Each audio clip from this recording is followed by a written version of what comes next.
नमस्कार दोस्तों, मैं शुभम आप सभी का अपने YouTube चैनल गावो विश्वस्य मातरम में स्वागत करता हूं। दोस्तों, गंगा की जानकारी में मैंने बताया था कि पिछले साल 7 जून को वो गौतम से गाभिन हो गई है। उसके बाद अगस्त में वो मुकेश जी के पास से मेरे चचेरे भाई के पास मेरे गांव चली गई थी। तो गांव में वहाँ पर जो है उसकी अच्छी सेवा हुई। 4 किलो कॉन्सेंट्रेट, 50 ग्राम मिनरल मिक्सचर, सरसों तेल हफ्ते में 2 बार, गुड़ हफ्ते में 2 बार, और बीच बीच में कभी एक हफ्ते सोडा तो कभी एक हफ्ते हिमालय बतीसा, ताकि उसका पाचन जो है दुरुस्त रहे। तो 4 किलो कॉन्सेंट्रेट में 2 किलो चना का चोकर, 1 किलो मकई का दर्रा और 1 किलो गेहूं का दर्रा, यही हमारा भोजन रहता है मुख्यतः। तो दिन में 2 बार जो है भोजन देना है, यही 2-2 किलो कॉन्सेंट्रेट के साथ। फिर हरा चारा भी जैसे जैसे हुआ वैसे वैसे उसे दिया गया। तो अच्छा शांत स्वभाव है गंगा का, उस सब में कोई समस्या नहीं है। हड़बड़ाने का, उछलने कूदने का भी कोई उसके में स्वभाव वैसा नहीं है कि परेशानी हो। प्रेम से खाई और बैठकर जुगाली करती रहती है। तो बयाने के 2 महीने पहले जो है सरसों तेल, मिनरल मिक्सचर और नमक जो है बंद कर दिया था। इसकी डिटेल मैंने गोविंदा वाले वीडियो में दी है पिछली बार। तो 6 फरवरी तक, यानी कि लगभग 8 महीने की गाभिन वो हो चुकी थी, तब तक सब चीज़ सही चल रहा था। फिर अचानक से एक दिन मुझे मेरे भाई ने फ़ोन किया कि गंगा ने खाना पीना बंद कर दिया है। तो ऐसा कई बार गायें करती रहती हैं। देसी गायें खाना बंद करें तो तुरंत से बिल्कुल हड़बड़ाने की आवश्यकता नहीं होती है, क्योंकि वो समझदार होती हैं। मतलब कि उनको जैसे ही पता लगता है कि मेरे डाइजेस्टिव सिस्टम में कोई समस्या है तो वो खाना अपना रोक देती हैं। एचएफ जैसी की तरह नहीं है कि जब बिल्कुल बात एकदम हाथ से निकल जाती है, अफारे जैसा समस्या जब हो जाती है तब वो खाना बंद करती हैं। तो अपना खाना बंद करती हैं। 1 पहर 2 पहर के बाद जब पूरा डाइजेस्ट हो जाता है, उनको समझ आ जाता है कि सब क्लियर हो गया है, तो वो फिर से खाना शुरू करती हैं। तो ऐसे में हम जो है नक्स चलाते हैं। नक्स वोमिका जो है होम्योपैथी की दवा, 1 बार दिया, 2 बार दिया, यदि नहीं खा रही है तो 10-10 मिनट पर 6-7 बार दे दिया। तो मैंने वही कहा अपने भाई को। तो एक दिन के बाद थोड़ा खाने लगी, हरा चारा दिया तो उसको खाया उसने। तो हमें लगा कि चलो अब ठीक है। तो मैंने कहा कि भाई कुछ दिन चलाओ, ऐसे ही ठीक हो जाएगा बस। क्योंकि गोविंदा भी जो है गाभिन थी, लास्ट के समय पर थी। तो मेरा पूरा ध्यान इधर था, गाँव भी मैं नहीं जा रहा था। तो 1-2 बार पूछा था मैंने, तो उसने कहा कि थोड़ा खाती है, थोड़ा छोड़ देती है। तो मैंने कहा अच्छा ठीक है, देखो और चलाओ नक्स भूमिका, खा लेगी। फिर मैं बीच में गया 1 बार, तो देखा कि स्वास्थ्य थोड़ा सा कम हुआ है इसका। तो जो है मतलब जितना मुझे ध्यान देना चाहिए था मैंने भी नहीं दिया, और मुझे लगा कि खा लेगी, नहीं खा रही है तो लास्ट का समय है। ऐसे भी जो है जैसा कि मैंने सुना है कि जगह जो है कम होती है पेट में, बच्चा चूँकि बड़ा हो जाता है तो ऐसे भी कम खाती है। तो मैंने कहा कि पुआल कम कर देना थोड़ा, लेकिन कॉन्सेंट्रेट जो है वो तो देता उतना ही जितना देते हो, 4 किलो। तो उसने कहा ठीक है।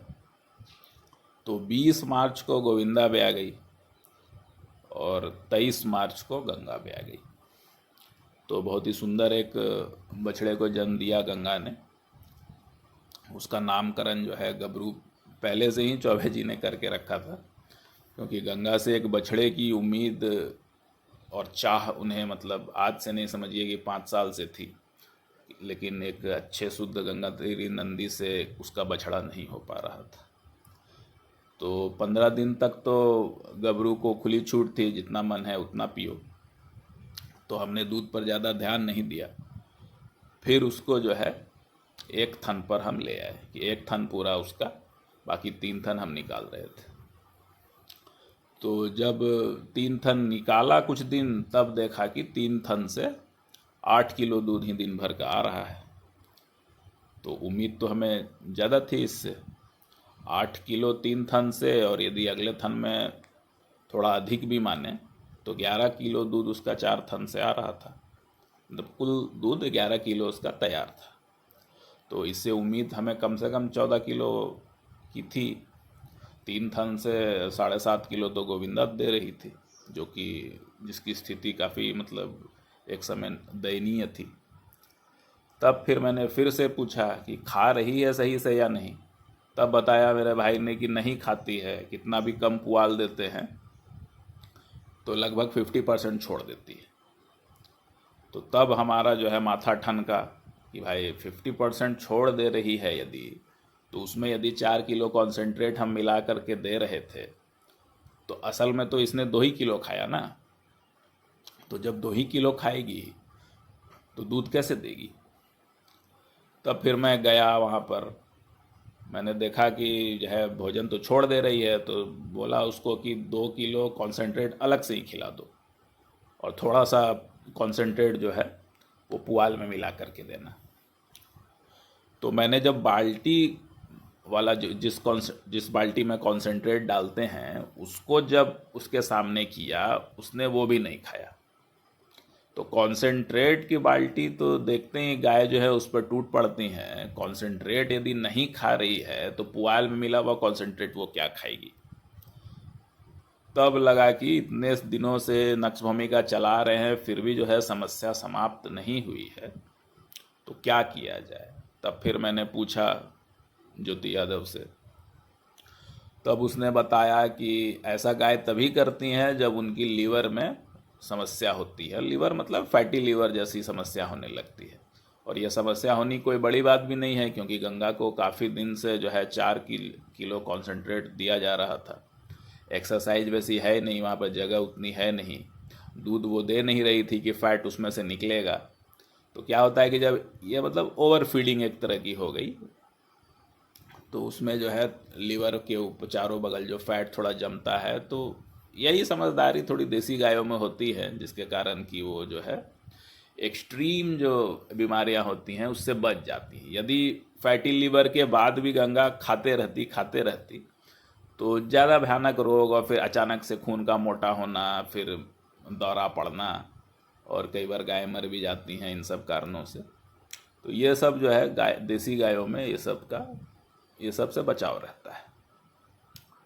तो फिर जो है सोडा दिया कि भाई इसको पिलाओ सोडा, 50 ग्राम सोडा, हिमालय बतीसा 50 ग्राम, और टोनाकाइंड लिक्विड जो हम बनाते हैं उसके बारे में भी डिटेल बताया मैंने। ये सब को मिला करके उसको जो है नाल से ज़बरदस्ती पिलाया। भाई को बोला कि इसको कम से कम 1 हफ्ता इसको पिलाओ, और 1 हफ्ता तक मतलब कि कॉन्सेंट्रेट बंद कर दिया। ग्रीन फॉडर कुछ हो रहा था, जो बताया था मैंने कि 30-40 किलो होता था, तो बोला बाकियों को छोड़ो, इसी को दो। तो केवल ग्रीन फॉडर 1 हफ्ते तक दिया। तो उसके बाद फिर ये ठीक हुई। तो ये जो हमने चिकित्सा की एक तरह से, तो इसके पीछे लॉजिक यही था कि जैसे टोनाकाइंड लिक्विड में 6 तरह के बैक्टीरिया होते हैं। हिमालय बतीसा है वो पाचन को दुरुस्त करता है। सोडा है वो यदि एसिडोसिस की तरफ जा रहा है, क्योंकि ज़्यादा अनाज खाने से एसिडोसिस की तरफ जो है पीएच जो है रूमेन का वो जाता है, रूमेन का पीएच जो है कम होता है।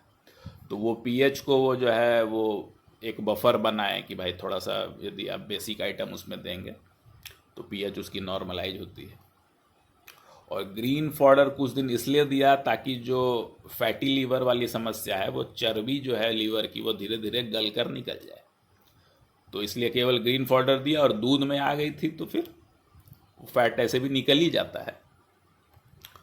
तो ऐसे करके वो ठीक हुई। फिर मैंने पूछा कि खा रही है पूरा, तो बोला कि हाँ। 1 हफ्ते के बाद जब फिर से कॉन्सेंट्रेट दिया तो बोला कि हाँ अब खा ले रही है पूरा।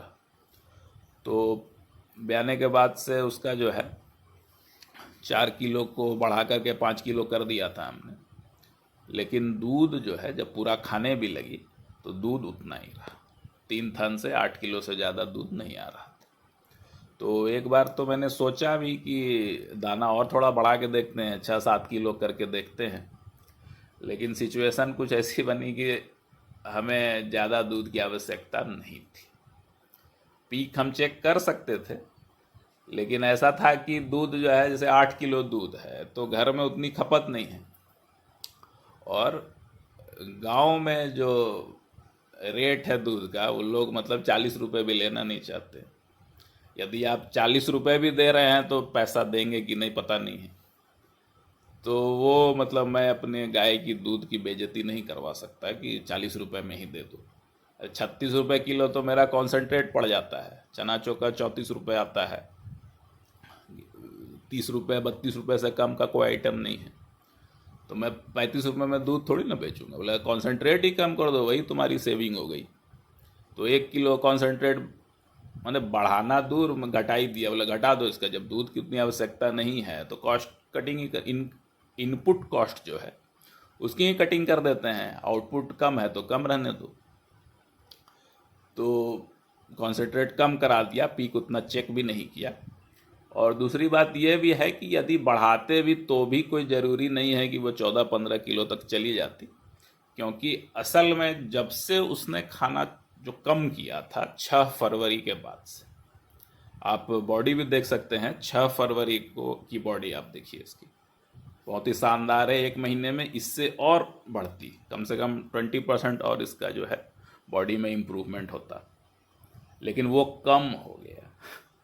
तो इससे भी पता चलता है कि वो जो कैपेसिटी वो तो कम हुई ही, और मतलब कि 9वें महीने 8 महीने के बाद से उसने खाना कम किया, जो कि लगभग बयाने के 20-25 दिन तक चला। तो ये बिल्कुल एकदम मुख्य टाइम होता है पीक पर जाने का। कोई भी आइटम जो दूध उत्पादन की क्षमता को बढ़ाएगा वो सब जो है 9वें महीने में बोला जाता है देने के लिए। जैसे कि विकी पंसारी जी का जो अडरअप, तो वो भी बोलते हैं 9वें महीने में देने का, क्योंकि हरिणी जब को ब्याए हुए 2 महीना हो गया था और दूध उसका बहुत ही कम था, 3-3.5 किलो था। तो उस वक्त भी मैंने पूछा था कि अभी अडरअप दे सकते हैं क्या, तो उन्होंने बोला था कि नहीं, अब कोई फ़ायदा नहीं है, 9वें महीने में ही देना है। उसके बाद एक बायोटीन का लिक्विड आता है इंटाविटाइन एच, तो वो भी 9वें महीने में ही देने के लिए बोला था ज्योति यादव जी ने। तो 9वें महीने में जो 50% वो अपना चारा छोड़ देती थी गंगा, तो समझ लीजिए कि 9वें महीने में मैं उससे देता था 4 किलो कॉन्सेंट्रेट और वो खाती थी 2 किलो कॉन्सेंट्रेट। तो 9वें महीने में जिस गाय को आप 2 किलो कॉन्सेंट्रेट देंगे तो उसका पीक यील्ड कितना बनेगा? तो 11 किलो दे रही है, वो भी बड़ी बात है, क्योंकि 11 किलो तो गंगा मतलब उसको कुछ नहीं देंगे तब भी वो देगी। क्योंकि चौबे जी के फार्म पर जब वो तीसरे ब्यात में थी, नवंबर जो है 2021 के आसपास वो ब्याई थी, उस वक्त बिल्कुल ही मतलब समझिए कि हड्डियों का ढांचा थी, फिर भी वो 10 किलो दूध दे रही थी, केवल नेपियर और भूसे पे थी। तो उतना तो वो दे ही देती है। कोई और गाय रहती तो 2 किलो कॉन्सेंट्रेट यदि उसे 9वें महीने में दिया होता, क्योंकि उस समय केवल कॉन्सेंट्रेट ही था ना, ऐसा कोई ग्रेजिंग तो है नहीं, ओपन ग्रेजिंग तो है नहीं कि वो अपना पोषण की सारी पूर्ति कर लेगी। तो आखिरी महीने में सिर्फ 2 किलो कॉन्सेंट्रेट मिला, जिसके कारण कि उसकी दूध उत्पादन क्षमता कम हो गई। ये सीधी सीधी बात है। तो अभी जो है 3 महीना लगभग हो चुका है और दूध करीब 3 थन से, वही जो 1 किलो दाना चूँकि घटा दिया था, तो 3 थन से जो 8 किलो दूध था वो 3 थन से 6.5 किलो हो गया था, 6.5-7 किलो। फिर अभी 3 महीना लगभग हो गया है ब्याए हुए, तो अभी भी 3 थन से लगभग 6 किलो दूध दे रही है। तो 1 थन तो पूरा गबरू पी ही जाता है। तो उसके अलावा एक और मुख्य बात यह है कि गंगा दूध बड़ा ज़बरदस्त चुराती है। मतलब कि इसको 2 बार पन्हाते हैं हम लोग। ऐसा चौबे जी ने पहले ही बता दिया था कि देखिएगा दूध चुराती है। तो देखा कि भाई 3 थन से 4 ही किलो दूध आ रहा है, तो फिर दूसरे 2 बार पन्हाना शुरू किया तो लगभग 1 लीटर और निकलता है 3 थन से ही। 1 थन तो हम लोग टच भी नहीं करते, और यदि तीसरी बार भी पनाएंगे तो भी 3 थन से आधा लीटर निकल जाएगा। ऐसा भी मतलब हमने कोशिश करके देखा है, आधा लीटर तो निकल ही जाता है। तो फिर भी छोड़ देते हैं कि चलो गबरू को ऐसे भी 2 थन पिलाना चाहिए था, हम अपने स्वार्थवश 1 ही थन देते हैं। तो थोड़ा जो चुरा लेती है जाने दो, 1.5 थन पीने दो गबरू को, है ना। तो अब दुग्ध उत्पादन चूंकि पीक पर नहीं पहुंची तो थोड़ा सा मन में शंका भी होती है कि ये 16 लीटर वाली गाय हमने हर जगह इसको कह के रखा है, उतने दुग्ध उत्पादन की है भी। तो फिर चौबे जी के पिताजी से हमने मतलब मुझे चौबे जी ने पूछवाया, तो उन्होंने बोला कि जब दूसरे ब्यात में जब गंगा पहली बार आई थी तो घर में ही थी उनके, तो घर में सेवा उस समय नई नई गाय थी तो सेवा खूब हुई, बाद में घर वालों का इंटरेस्ट जो है चला गया। तो उस सेवा में जो है हरा चारा नहीं था उस समय, लेकिन कॉन्सेंट्रेट जितना चाहिए था उतना दिया जाता था। तो 7 किलो टाइम का जो है दूध उसका निकलता था, ऐसा उनके पिताजी ने कहा। और बछड़े को भी थोड़ा छोड़ देते कि अच्छा पी ले, थोड़ा छोड़ देना, पी ले, हालांकि ज़्यादा नहीं छोड़ा जाता होगा लेकिन फिर भी पी लो। और गंगा दूध चुराती है, तो जब 14 किलो तो निकल रहा है, दूध भी चुराती है, थोड़ा बछड़े को छोड़ भी दिया जाता है, तो 16 किलो वही सोच करके चौबे जी ने उसका दुग्ध उत्पादन 16 किलो बताया था। तो उसके अलावा उनका अनुमान भी था कि क्योंकि छुट्टियों में जाते थे तो लंबी छुट्टी लेकर के जाते थे वो, कि शांति गौ माता से तो ये 100% ज़्यादा दुग्ध उत्पादन की गाय है। शांति का उन्हें 12 पता था, और जब वो पटना गई थी सुकेश बल्लभ जी के पास, उन्होंने अपने पास रख के काफ़ी अच्छी सेवा की, कोई समस्या नहीं हुई, तो शांति गौ माता ने 7वें लैक्टेशन में 16 किलो दुग्ध उत्पादन दिया उनके पास। तो उन्होंने कहा था मुझे कि गंगा तो उससे ज़्यादा की ही गाय है। तो अगले ब्यात हम लोग फिर से प्रयास करेंगे कि कुछ समस्या ना हो। तो इधर गबरू मतलब बहुत अच्छी ग्रोथ पकड़ी है गबरू ने, आप इसकी फ़ोटो वीडियो भी देख सकते हैं। तो हुआ भी बड़ा तगड़ा था, मतलब इसकी टांगे देख करके भी पता चल रहा था कि मतलब कुछ हुआ है घर पर। एक ज्योति यादव जी ने भी कहा कि नंदी पैदा हुआ है, मतलब इसको नंदी बनाने का। अब इसके चेहरे के मतलब कि झालर वगैरह देख सकते हैं, चेहरे की जो फोल्ड्स है स्किन की गालों पर वो देख सकते हैं। तो एक बार ऐसा लगा था कि मतलब हुआ था लाल, पूरी बॉडी मतलब इसकी लाल थी, तो हमें लगा कि हो सकता है ललवा है या फिर जो है शोकन रंग पकड़ लेगा, काला रंग पकड़ लेगा बाद में। लेकिन जैसे जैसे मतलब बाल जो झड़ा उसका, तो उसकी जगह पर सारे बाल सफ़ेद आए हैं। तो अभी लगभग 90% प्योर वाइट हो चुका है। और इसकी डिवर्मिंग भी हम जो है लगभग सरसों तेल से ही करते हैं। मैं वही रिकमेंड भी करूँगा, और ये भी रिकमेंड करूँगा कि देसी गायों का ऐसा कोई हर महीने या बड़ी देसी गायों का हर 3 महीने पे जो बताया जाता है डिवर्मिंग का, वो ऐसे रेगुलर करने की आवश्यकता नहीं है, क्योंकि देसी गायों के पेट में अपनी इम्यूनिटी होती है, वो वर्म्स को होने नहीं देते हैं। जैसे हम लोग भी हैं कि हम भी बचपन में हमने भी लिया, लेकिन ऐसा अभी तो नहीं लेते हैं ना रेगुलर कि हर 6 महीने पे ले लिया करो, हर साल भर पे ले लिया करो। उसी प्रकार से है कि यदि वो मिट्टी खा लेते हैं, जैसे गबरू खा लेता था, तो एक बार उसकी डिवर्मिंग मैंने एलोपैथिक मेडिसिन से की। लेकिन हर महीने जो रिकमेंड किया जाता है कि जब तक दूध पीता है बच्चा, हर महीने आप उसको जो है एलोपैथी डिवर्मिंग करें, तो वो आवश्यकता देसी गायों में नहीं है। जर्सी एचएफ है तो आप करिए। और गायों में भी मतलब समझ लीजिए कि मैंने गंगा की डिवर्मिंग की ही नहीं है जब से मेरे पास आई है। उसके बाद हरिणी की भी वो पिछले ब्यात में ही डिवर्मिंग की है। गौतम की भी जो है लगभग 1 साल पहले ही डिवर्मिंग की है। तो इनकी डिवर्मिंग जो बच्चों की डिवर्मिंग है, यदि आपको करना ही है, संशय क्योंकि बना रहता है कि चलो दूध पीता है तो क्या पता डिवर्मिंग की आवश्यकता हो, तो मुख्यतः सरसों तेल से ही करता हूँ। 150 ml सरसों तेल हर 15 दिन पे दे दिया।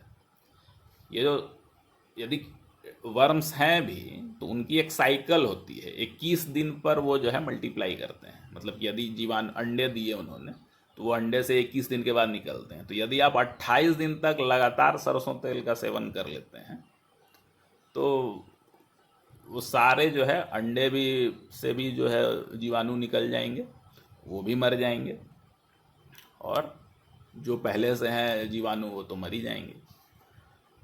तो वही करता हूँ, 150 ml सरसों तेल हर 15 दिन में दे देता हूँ। फिर अभी कुछ दिन पहले गंगा हीट में आई भी थी, लेकिन गाभिन करवाया नहीं। पुष्टि को भी गाभिन नहीं करवाया अभी तक, जबकि वो मार्च से ही हीट में आ रही है और हर महीने आ जाती है। गोविंदा भी मेरे ही पास है, उसको भी ब्याह जो है 3 महीने हो चुके हैं, उसको भी गाभिन कराने की मुझे कोई हड़बड़ी नहीं है। हरिणी गाभिन हो गई है ऐसा हमारा अनुमान है, कंफर्म जो है 3 महीने के बाद पीडी करके ही करेंगे।